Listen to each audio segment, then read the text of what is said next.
Assalamualaikum warahmatullahi wabarakatuh. Bismillahirrahmanirrahim. Alhamdulillahilladzi atana bil wahidiyati bifadli rabbina. Walhamdulillahi sholatu wassalam alaika wal ali ya khairul anam. Rabbun karim wa anta dzu khulqin azim. Fashfa' lana indal karim. Ya ayyuhal ghausus salamullah alaika rabbini biiznillah wanzur ilayya sayyidi binadroh musillatil lil hadratil aliyah amma ba'du. Hadratal mukarramin, para alim ulama, para kiai wal asatidzah yang saya muliakan, saya taati,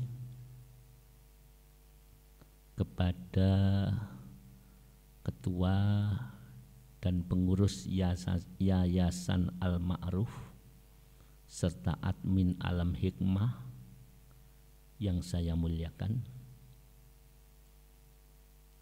hadirin wal hadirat yang mengikuti pengajian secara langsung baik di gedung Al-Ma'ruf maupun yang mengikuti di rumah masing-masing yang saya muliakan. Sudah sepantasnya lah sebagai hamba Allah kita senantiasa bersyukur kepadanya. Kita bersyukur karena pada saat ini masih diberi kesempatan untuk mengaji bersama-sama ini. Karena hidayah rahmatnya lah kita bisa hadir. Selain itu kita bisa bersilaturahmi. Yang kedua kali sanjungan sholawat dan salam senantiasa terlimpah ruahkan keharibaan dan junjungan kita Nabi besar Muhammad sallallahu alaihi wasallam yang telah menuntun kita untuk mencapai jalan yang diridhoi oleh Allah Subhanahu wa taala. Pertama tadi disebut kita harus bersyukur karena nikmat Allah yang diberikan kepada kita ini sangat banyak, tidak bisa dihitung. Andaikan lautan sebagai tintanya, pohon-pohon di hutan di dunia ini ya sebagai penanya, tidak bisa kita menghitung nikmatnya Allah. Maka hamba yang benar-benar beriman itu senantiasa bersyukur. Syukur kepada Allah. Karena ketika bersyukur, Allah sendiri mengatakan, la azidannakum. Ditambah nikmatnya oleh Allah kepada kita. Terutama nikmat iman, nikmat kesadaran kepada Allah. Sehingga dengan syukur itulah hati senantiasa menjadi qanaah, neriman. Karena tahu bahwa itu adalah fadl, pemberian dari Allah Subhanahu wa taala. Dalam pengajian kemarin saya lanjut Bagaimana kita bisa syukur kepada Allah? Bagaimana kita bersabar dengan ujian dari Allah, bala yang diberikan oleh Allah? Dan bagaimana kita bisa ridho dengan takdirnya Allah kalau hati kita ini masih kotor? Ora kenal karo sing gawe urip, tidak kenal kepada Allah. Jadi kalau kita tidak kenal kepada Allah, ya bagaimana bisa bersyukur kepada Allah? Kalau kita tidak kenal kepada Allah, lah bagaimana kita bisa sabar akan ujian Allah? Dan bagaimana kita bisa ridho dengan takdirnya Allah kalau hati kita ini tidak kenal? Ada dua masalah, hadirin. Akal kita sudah kenal, Allahu Akbar. Akal kita sudah kita ajak sholat, baca Fatihah. Ihdinas siratal mustaqim, tunjukkanlah kami ke jalan yang lurus. Itu akal. Tapi hati ini yang paling penting juga. Kemarin kan disebut, lahir harus cari ilmu, cari ulamanya, hati harus cari ilmunya. Sebab tidak bisa syukur kalau tidak kenal dengan Allah yang memberi. Syukurnya itu hanya imitasi. Tidak bisa sabar kalau kita tidak kenal dengan Allah yang menguji. Ujung-ujungnya kita kehilangan Allah. Karena ketika diuji langsung Allah lupa, kita lupa kepada Allah. Allah mboten kula reken. Gusti Allah kita tinggalkan, lupa, kita kehilangan Tuhan. Kita kehilangan Allah.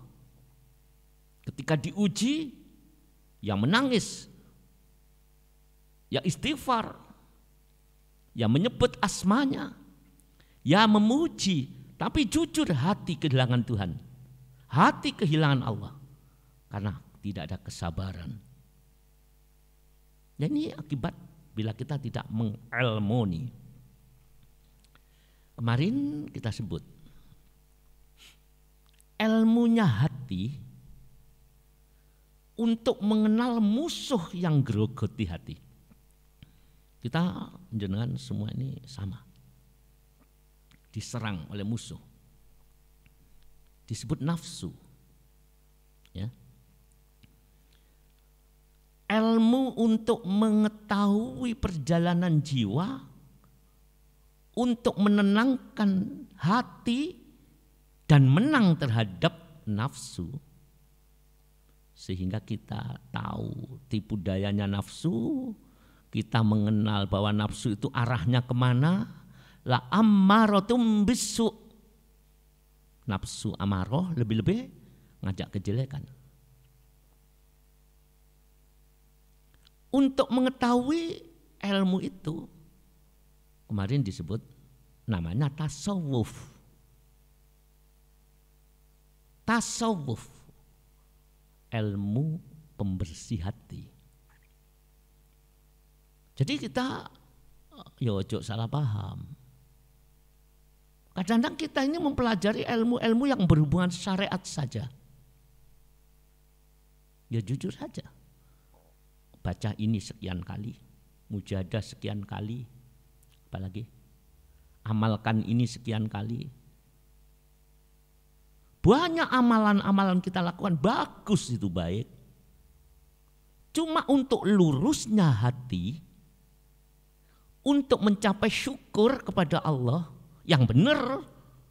Kalau bilang alhamdulillah, ngucap alhamdulillah, alhamdulillah, kita bisa. Cuma alhamdulillah dalam praktek syukur kepada Allah, bernilai tunduk kepada Allah, bernilai terima kasih dan merendah di sisi Allah. Ini ilmunya tasawuf. Supaya paham aja dulu. Ketika Allah menguji, dengan tasawuf kita dituntun untuk menuju kepada kesabaran kepada Allah. Ilmunya hati. Sabar itu hati. Sabar itu bisa berselimut dengan kebaikan. Atau hanya selimutnya yang sabar, tapi hatinya mangkel kepada Tuhan. Hatinya tidak terima kalau diuji. Tapi lesannya dibungkus dengan tahmid.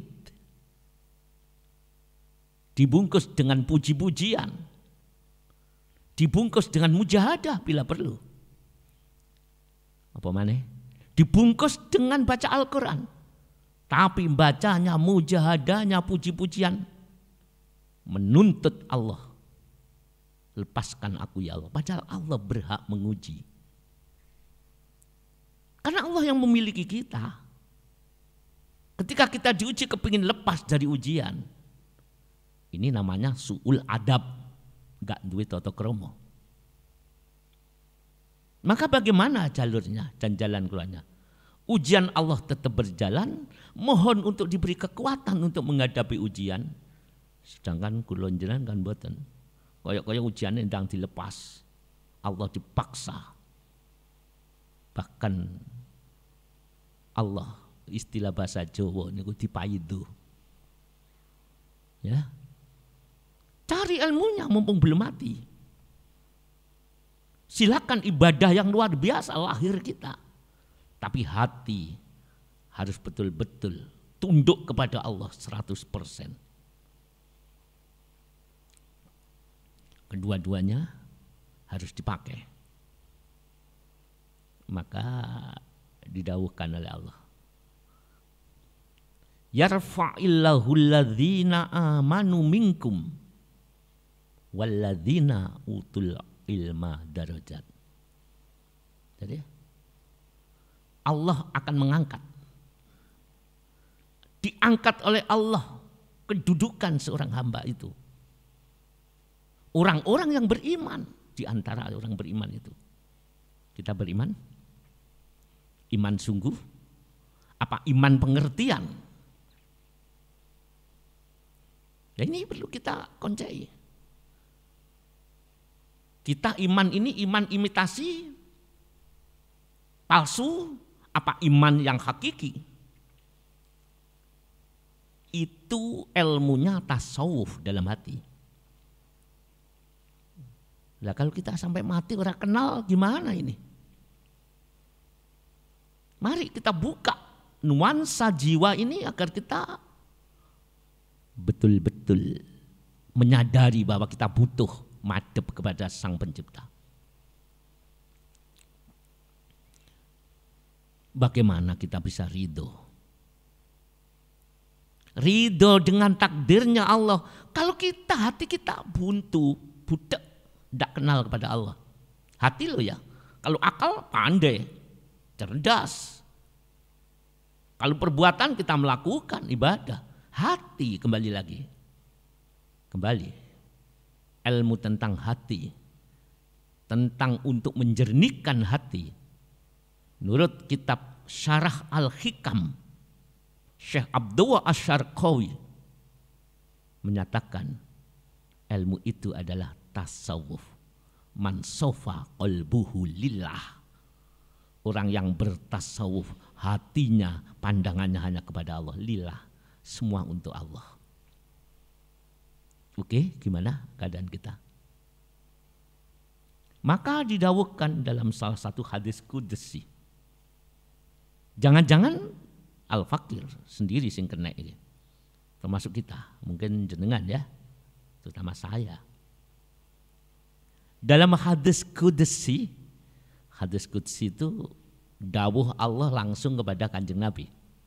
Jadi firman Allah langsung kepada Kanjeng Nabi, terus diolah dengan ucapannya Rasul sendiri. Allah berfirman dalam hadis qudsi. Anallahu la ilaha illa ana. Apa maksudnya? Akulah Allah. Akulah Allah Sang Pencipta. Akulah Allah yang maha segala-galanya. La ilaha illa ana. Tidak ada Tuhan melainkan aku, kata Allah. Akunya adalah akunya Allah. Langsung Allah mengatakan, man lam yashkur ala nama'i. Man lam yashkur ala na'mai. Siapa yang diberi nikmat. Nikmat hidup. Hidup itu nikmat. Nikmatul imdad. Kalau wujud manusia, nikmatul ijad. Kita jadi manusia harus bersyukur.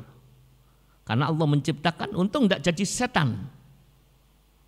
Untung tidak jadi binatang. Itu nikmatul ijad. Tapi kalau kita tidak hati-hati, tidak nemu pembimbing rohani, bisa juga nikmatul ijad bentuk manusia, tapi rasanya rasa binatang. Paham? Manusia rasa binatang. Binatang buas. Binatang buas itu memangsa binatang kecil-kecil, binatang yang lemah. Harimau. Ya. Tapi tidak ada binatang buas memakan ibunya, induknya. Ora ono kewan macan membunuh padha macane. Itu binatang. Tapi kalau manusia diciptakan oleh Allah dengan ni'matul ijad diwujudkan, tapi kalau kita tidak ada yang membimbing hatinya, ya, manusia tapi rasa harimau. Mengapa? Wujudnya manusia, tapi pekerjaannya, amalnya, akhlaknya lebih kejam daripada harimau. Belum pernah ada harimau membunuh babonnya, induknya. Belum pernah harimau nyakar mboke ora ono. Tapi manusia bagaimana? Wujudnya manusia, tapi hatinya rasa, bukan rasa manusia. Ini nikmatul ijad. Ijad. Ada nikmatul imdad dipiara kali Gusti Allah. Hatinya dijaga dari sifat-sifat nafsunya khayawan. Hatinya dijaga dari sifat-sifat iblis. Jangan-jangan kita manusia tapi rasa setan. Manusia rasa iblis kesana kemari. Pembenci orang-orang. Iblis sangat membenci. Kesana kemari menjual ucapan, menjual kesalahan orang lain. Dibawa kesana kemari. Ini ya manusia, nikmatul ijad. Tapi karena tidak dipiara oleh Allah, tidak ada nikmatul imdad, maka manusia bukan rasa manusia lagi, tapi manusia rasa setan. Karena hatinya mengadu domba, hatinya hasud, hatinya ngerasani kesana kemari, jiwanya seperti setan. Lah kita ini diberi oleh Allah, diwujudkan manusia, dipiara jadi manusia. Akhlaknya bagus, mulia. Makanya Kanjeng Nabi Muhammad sallallahu alaihi wasallam diutus li utammima makarimal akhlak, untuk menjadikan manusia rasa manusia. Manusia yang memiliki akhlak yang mulia. Karena diutusnya Rasul untuk menyempurnakan akhlak manusia. Makanya wajib kita bersyukur. Kata Allah Subhanahu wa taala dalam hadis qudsi, man lam yashkur ala na'mai. Sudah diwujudkan jadi manusia. Sudah dekat dengan ilmu. Tapi tidak mau bersyukur. Orang reken Gusti Allah. Orang tidak mau bersyukur itu kehilangan Tuhan. Walam yasbir ala balai. Dan barang siapa yang ora sabar ketika menerima ujian, dapat bala. Hidup ini ujian. Allah hanya menuntut sabar. Walam yasbir ala balai. Ya, tidak sabar ketika diuji. Walam yardo biqodoi. Ora ridho dengan takdirnya. Orang yang demikian Allah sendiri murka. Apa kata Allah Subhanahu wa taala? Kalau kamu seperti itu, padahal kamu milikku, padahal semua itu datang dari aku, padahal kamu kuat, aku yang nguatkan. Kamu mampu, aku yang memberikan mampu. Kalau kamu tidak syukur bila aku beri nikmat, tidak sabar bila mendapatkan ujian, tidak ridho dengan kodoknya Allah, dengan takdirnya Allah, falyattakhidh rabban siwai, maka carilah Tuhan selain aku. Bagaimana hadirin? Carilah Tuhan selain aku. Artinya hidup sekali ditugaskan oleh Allah untuk mengabdi, tapi kita kehilangan Tuhan, kehilangan Allah Subhanahu wa taala. Walam yasbir ala balai, kita disuruh sabar dengan adanya bala, dengan adanya ujian corona, Covid, dengan adanya ujian ekonomi, dengan adanya keluarga, ujian, dengan adanya permusuhan, dengan diuji adanya pembenci-pembenci. Ini kita bukan kehilangan harta dan kesehatan, bahkan bukan kehilangan pekerjaan saja. Kita diuji Covid, kehilangan ekonomi, pekerjaan sangat terbatas, kehilangan pendidikan anak-anak, apalagi kehilangan uang, jadi agak menderita. Kalau kehilangan pekerjaan, kehilangan uang, kehilangan kebahagiaan, itu masih berat tapi kecil. Tapi lebih besar ketika diuji, kita kehilangan Tuhan, kita kehilangan Allah. Falyattakhidh rabban siwai. Kalau sampai mati tidak kembali dada ini, hati ini, Allah sendiri mengatakan, maka carilah Tuhan selain aku. Artinya selamanya kita tidak akan selamat, karena Allah lah yang memiliki keselamatan itu. Hadirin yang dimuliakan oleh Allah Subhanahu wa taala, kita renung itu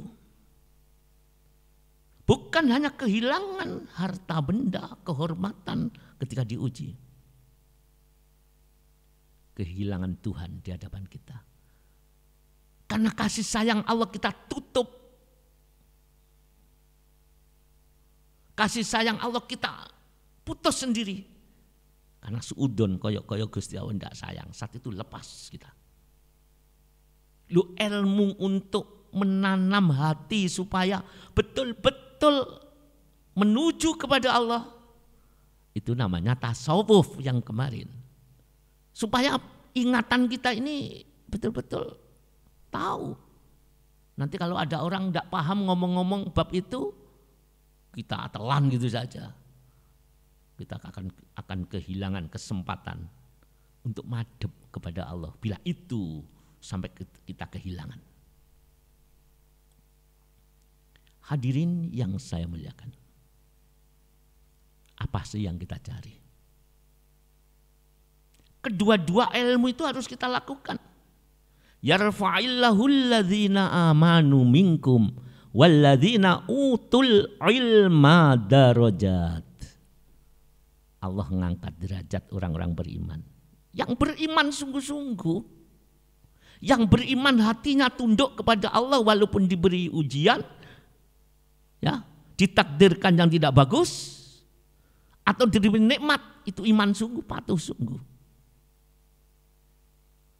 Walladzina utul ilma darajat, dan Allah mengangkat orang-orang yang diberi ilmu oleh Allah, bahkan diangkat beberapa derajat.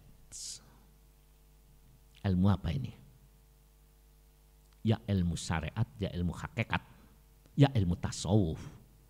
Cuma yang utama ya ilmu batin ini. Ilmu batin, ilmu rohani. Ilmu untuk mengetahui cara mendekat kepada Allah. Sebab sedikit kebencian kepada orang lain gak iso nyedek nang Allah, ora iso. Karena Allah innallaha thayyibun la yaqbalu illa thayyiban. Karena Allah itu baik, bersih, suci, baik. Tidak akan diterima yang tidak suci.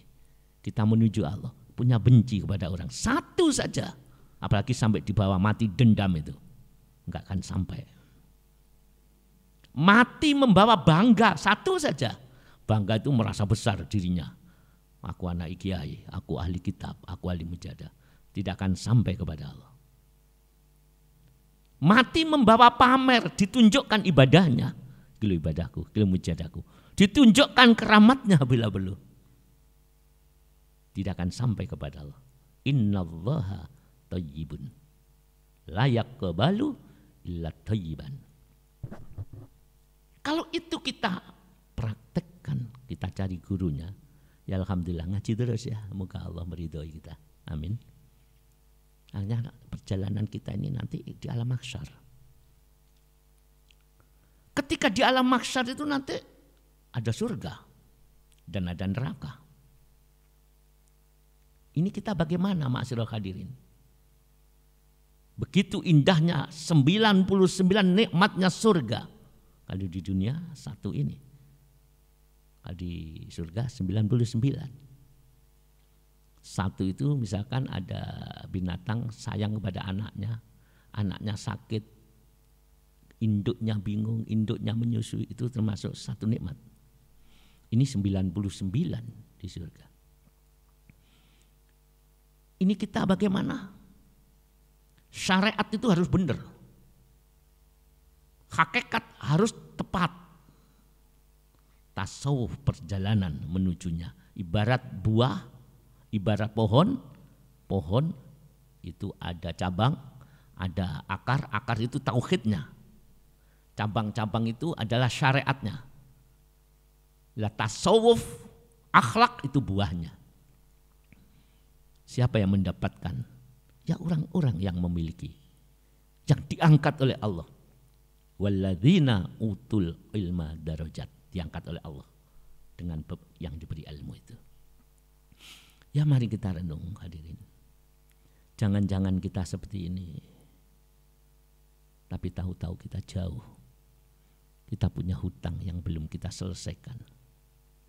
Hidup ini sekali. Hutang harus dibayar. Mencuri itu hutang. Kalau tidak diselesaikan hari ini, di akhirat akan diminta pertanggungjawaban. Harus dibayar di akhirat. Kehormatan orang lain yang kita lukai itu hutang. Kesalahan orang lain dicerita-cerita no ngalor ngidul. Itu hutang. Kalau hari ini tidak diselesaikan, akan ditagih, akan dimintai pertanggungjawaban di akhirat nanti. Orang tua kita yang mendidik kita adalah Pangeran Katon. Karena ridhonya ada di ridho orang tua kita. Kita banyak hutang. Kalau kita tidak menyelesaikan, mohon ridhonya ibu, mohon ridhonya bapak, mohon ampunan kasih sayangnya. Besok akan dimintai pertanggungjawaban.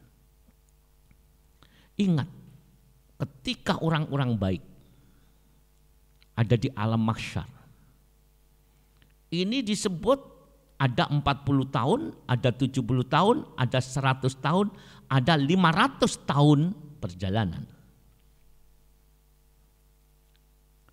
Perjalanan surga, baunya itu bisa dirasakan 500 tahun perjalanan itu sudah mampu. Jadi kita berjalan ketika surga digelar oleh Allah. Bau harumnya, bau nikmatnya. 500 tahun perjalanan itu sudah berbau. Coba bayangkan bagaimana surga. 500 tahun baunya sudah merebak wangi. Hanya 2 orang yang tidak pernah merasakan, bahkan akan dituntut oleh Allah. Siapa yang tidak merasakan nikmat 500 tahun bau surga itu? 1. Orang yang berani kepada orang tuanya. Orang yang tidak minta maaf kepada ibu bapak. Sampai mati. Ibunya kecewa, ayahnya kecewa. Dia tidak tahu. Ibadahnya luar biasa. Sholatnya luar biasa. Masih punya hutang kepada ibu. Punya hutang kepada ayah. Ya kalau di dunia bisa ditebus. Kalau sudah mati, kita lupa tidak minta maaf dan ridhonya akan menjadi masalah, tiada arti ibadah kita. Yang nomor 2, siapa yang tidak mencium bau surga dalam 500 tahun perjalanan? Orang yang memutuskan tali persaudaraan, masyaallah hadirin. Orang yang memutus tali persaudaraan karena mangkel, karena tersakiti, karena dihina. Kalau ini tidak ada guru yang nuntun, kita tidak kenal ilmu baik syariatnya, lebih-lebih tasawufnya. 500 tahun perjalanan yang surga sudah tercium, orang itu tidak pernah mencium, artinya dia perjalanan jauh menuju surga. Suatu saat dalam salah satu hadis, ada seorang yang ditimbang di alam mahsyar, disaksikan oleh beberapa malaikat. Semua amalnya, semua baktinya kepada orang tua, semua ibadahnya ditimbang. Dan semua salahnya dan dosanya ditimbang. Ternyata 50-50 imbang, sama. Akhirnya ada dawuh, wahai hambaku, tempatmu bukan di surga dan tempatmu bukan di neraka, karena imbang. Akhirnya berfirman Allah, tolong malaikat cari catatan yang akan membuat orang ini masuk surga ataupun masuk neraka. Langsung malaikat membawa satu lembar. Ternyata lembaran itu adalah kejelekan. Ketika kejelekan itu ditaruh di timbangan yang jelek, anjlok timbangan itu, maka didawuhkan, tempatmu sekarang ada di neraka. Apa tulisan itu wahai malaikat? Ini ketika tulisanmu ada di dunia, kamu pernah sekali mengatakan kepada orang tuamu. Ketika kamu diingatkan, kamu mengatakan hanya gitu saja. Ini yang membuat kamu akan masuk neraka. Coba anak-anakku, pantaskah kita masuk surganya Allah? Sedangkan orang tua kita terlantarkan. Sekarang kita enak, semua rezeki ada, uang ada, tapi kita lengah, orang tua tidak kita berikan pakaian. Kita makan enak-enak, sedangkan orang tua kita makan nasi yang kemarin. Di dalam hati ada sedikit tercoreng, anakku, gitu aja. Bahasa anakku tuh dia tuh sambat, anakku kok lali. Bisa menjadi hancur kita di akhirat nanti, karena itu catatan. Ini diterangkan ketika imbang ada satu lembaran, pernah sekali kamu membentak orang tuamu dengan ucapan gitu saja. Surga bukan menjadi milikmu lagi. Walaupun mujadahmu luar biasa. Walaupun tiap malam kita baca Al-Quran. Walaupun sebulan sekali, seminggu sekali kita khatam bersama-sama. Kalau akhlak yang diperintah oleh Allah untuk menjadi baik, kita tidak menuju ke sana, apa jadinya? Ya sudahlah. Ternyata dosa kita sangat banyak sekali. Ternyata dosa kita terlalu tersembunyi sehingga yang nampak kebaikan-kebaikan. Sekali lagi, ngaji tasawuf. Ngaji tasawuf menurut kitab ini disebut jalan, thoriqoh, jalan. Jalan menuju Allah. Ini butuh guru, butuh pembimbing. Guru yang menduduki makom mukasyafah dan musyahadah sudah tunduk di sana, sudah sampai di sana. Tapi juga ada orang karena tidak mengertinya. Thoriqohku adalah sholat jamaah. Thoriqohku adalah melakukan ibadah-ibadah. Itu syariat lakukan. Itu jalan menuju Allah melalui syariat. Tapi thoriqoh yang melalui batiniyah, wusul kepada Allah, tetap kita harus mencari guru. Saya khawatir kita sendiri, yang penting sholat, yang penting jamaah, yang penting ini, yang penting itu. Tapi hati tidak diperbaiki, hati-hati. Ketika kita mati tidak ada yang membimbing rohani kita, maka kita keluar dunia ini. Metu tanpa pembimbing, mati tidak ada yang nuntun hati. Mutalawisan bil kabair.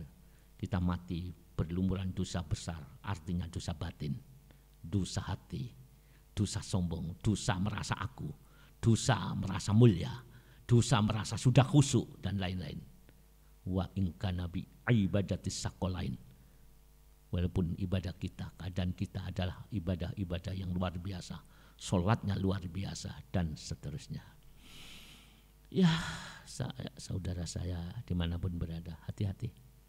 Kita masih punya tanggungan satu, perbaiki hati kita. Apa yang disampaikan oleh guru bangsa kita, Gus Dur. Duh boloh konco, wahai manusia, semuanya saudaraku. Pria lan wanita, saudaraku yang laki ataupun perempuan. Ojo mung ngaji syariat bloko. Kamu hati-hati, ojo mung ngaji urusan lahir saja. Batinmu dandanono, itu Gus Dur. Gur pinter dongeng, nulis lan moco.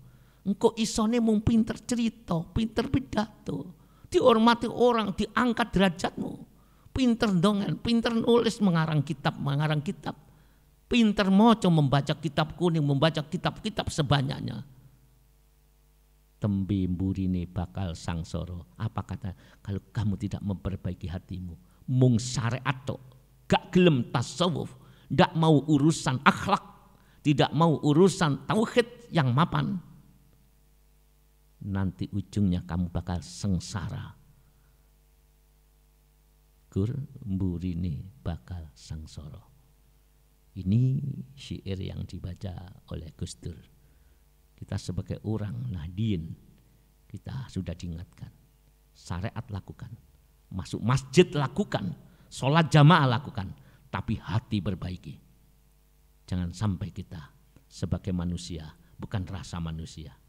Sebagai orang muslim bukan rasa muslim, karena hati kita masih jahat, masih kurang baik. Ya, semoga diridhoi oleh Allah Subhanahu wa taala.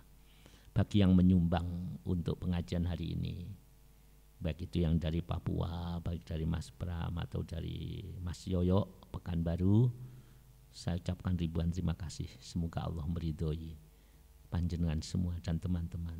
Terus ngaji, syariat dipacu, lir rasul birasul, syariatnya dipakai.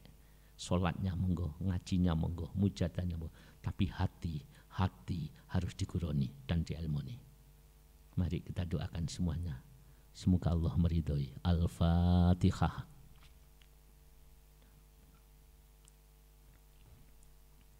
Allahumma ya wahidu ya ahad, ya wajidu ya jawad, sholli wa sallim wa barik ala sayyidina Muhammad wa ala ali sayyidina Muhammad fi kulli lamhati wa nafasim bi adati ma'lumatillahi wa fuyudatihi wa amdatihi.